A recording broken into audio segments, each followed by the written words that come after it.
새벽 3시 17분 정적을 깨는 전화 한 통이 걸려왔다. 아들의 여권이 뺏겼습니다. 캄보디아입니다. 떨리는 목소리 뒤로 낯선 언어와 웃음이 섞여 흘러나온다. 한 가정의 평범한 일상이 무너지는 순간이었고 동시에 우리가 알지 못했던 현실의 존재를 알리는 신호였다. 이 전화는 결코 예외적인 사건이 아니었다. 입국 제한이 풀린 2021년 이후 캄보디아에서 발생한 납치 감금 사건은 폭발적으로 증가했다. 2022년에서 2023년 사이 연간 10에서 20건에 불과했던 신고 건수는 2024년에 220건으로 치솟았고 2025년 8월에는 이미 330건을 넘어섰다. 그 시작은 언제나 익숙하고 평범하다. 고수익 당기, 알바, 숙소와 항공권 제공 같은 문구는 사람들의 경계를 무너뜨린다. 믿음을 가진 채 비행기에 오르지만 공항에 도착하는 순간 약속은 무너지고 상황은 돌변한다. 연락 담당자는 사라지고 낯선 남자들이 다가와 여권과 휴대폰을 빼앗는다.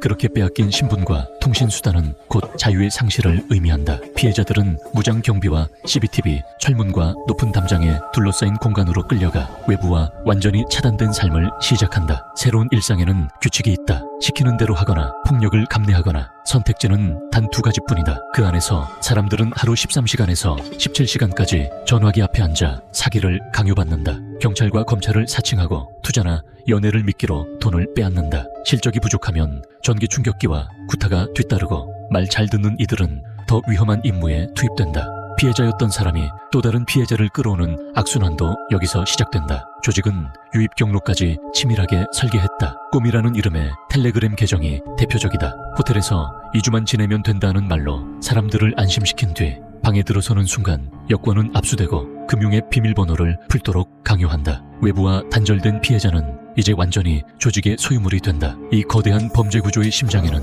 태자단지라 불리는 복합단지가 있다. 푸놈펜 외곽 약 35km 지점에 자리 잡은 이곳은 프린스 홀딩 그룹이 세운 요새와도 같은 공간이며 동쪽 20km 떨어진 떼쪼 국제공항까지 영향권에 두고 있다. 납치, 감금, 이동, 은폐까지 모든 과정이 이곳을 중심으로 움직인다. 이 시스템의 실질적 운영자는 천지다. 그는 정부 고위층과 긴밀한 관계를 맺고 자선가로 포장되어 있지만 그 뒤에는 전혀 다른 얼굴이 숨겨져 있다. 강제노동, 불법 가상화폐 거래, 대규모 돈 세탁으로 미국 법무부에 기소됐고 미국과 영국 정부의 제재를 받고 있음에도 그는 여전히 권력과 부를 유지하고 있다. 이 범죄 구조의 실체는 한 대학생의 비극을 통해 다시 세상에 드러났다. 경북 예천 출신의 22살 박모 씨. 경제적 어려움 속에서 취업 박람회라는 말만 믿고 출국했지만 그가 도착한 곳은 기회가 아닌 감금시설이었다. 조직은 그에게 보이스피싱과 마약 운반을 강요했고 실패할 때마다 잔혹한 폭력이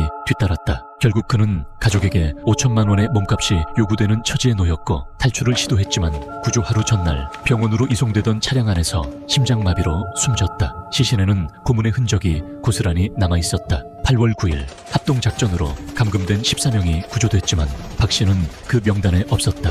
수사가 본격화되자 조직의 정체도 드러났다. 중국인 리광호 등 3명이 납치 고문 살인 혐의로 기소됐고 2명은 여전히 도주 중이다. 박 씨를 속여보낸 국내 모집책도 체포되었으며 이들은 텔레그램 채널 범죄와의 전쟁 투의를 통해 피해자를 송출해왔다. 범죄 조직은 사마피아와 연결된 거대한 국제 네트워크였다. 박 씨의 죽음은 사회를 충격에 빠뜨렸다. 정부는 범죄 밀집 지역을 여행금지 구역으로 지정하고 대사관 인력을 늘렸으며 국회는 재외국민 보호 법안을 논의하기 시작했다. 하지만 여론은 냉정했다. 예고된 비극이라는 비판과 함께 정부의 늦장 대응이 거세게 비판받았다. 특히 주 캄보디아 대한민국 대사관의 초기 대응은 큰 논란이 됐다. 피해자 가족이 도움을 요청했을 때 대사관은 자력 탈출을 권유하고 허위 신고 시 구속이라는 문구가 담긴 가이드라인을 배포했다. 어떤 피해자는 휴일이라며 출입을 거부당한 뒤 쓰레기 더미에 숨어 있었다고 증언했다. 언론 취재가 시작된 뒤에야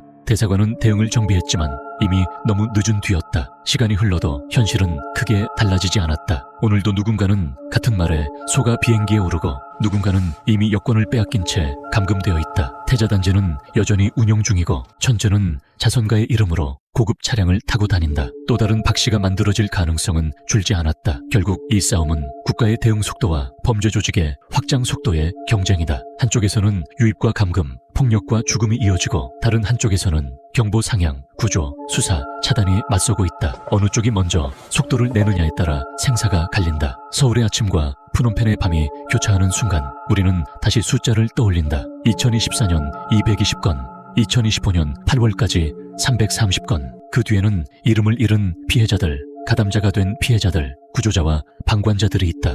우리가 던져야 할 질문은 여전히 같다. 어떻게 이들을 구해낼 것인가? 그리고 다시 반복되지 않으려면 무엇을 바꿔야 하는가? 해답은 복잡하지 않다. 유입을 차단하고 신속히 구조하며 철저히 수사하고 재발을 막는 것, 그리고 그 사이에 빈틈을 메우는 끈질긴 노력이 필요하다. 새벽 3시 17분 다시 전화가 울릴 수 있다. 그 전화를 놓치지 않는 것, 그것이 우리가 시작해야 할 첫 걸음이다.